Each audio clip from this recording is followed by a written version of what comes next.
सोनिया गांधी जी देश के शिक्षाविदों से बात करके शिक्षा नीति 2020 पे बात करती तो ज्यादा अच्छा रहता।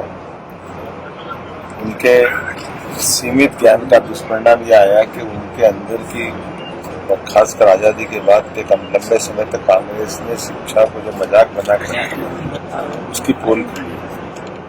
में यशस्वी प्रधानमंत्री ने जो नई शिक्षा नीति 2020 जो तीसरी शिक्षा नीति है, पहली शिक्षा नीति आई 68 में, दूसरी शिक्षा नीति 86 में, दोनों बार केवल अंग्रेजों के समय की लॉर्ड मैकाले शिक्षा पद्धति का केवल पेपर बदला।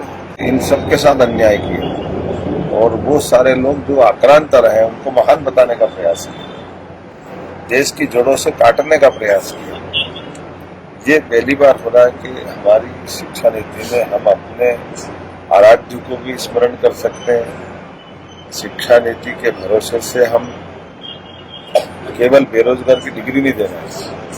2 डिग्री पढ़ना चाहे 2 पढ़े, 3 पढ़ना चाहे 3 पढ़े, पिता दादा और पोता तीनों पढ़ना चाहे तो हमारे यहाँ पढ़ने की लिमिट अनलिमिट थी। और ये 1857 के पहले दुनिया का सबसे साक्षर देश कोई था तो भारत था।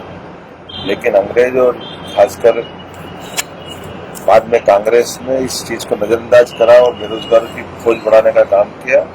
यशस्वी प्रधानमंत्री के नेतृत्व में सभी राज्यों के साथ मिलकर लगभग 2 लाख लोगों से ज्यादा मीटिंग करके ये जो शिक्षा नीति का प्रारूप आया था और इस पर विचार करने के बाद लोकसभा में जो 2020 में लागू की, मुझे उस समय शिक्षा मंत्री था। मुझे गर्व है कि हमने अपने राज्य में सबसे पहले शिक्षा नीति को लागू किया। पीएम एक्सीलेंस कॉलेज करके हमने पूरे प्रदेश में लागू किया।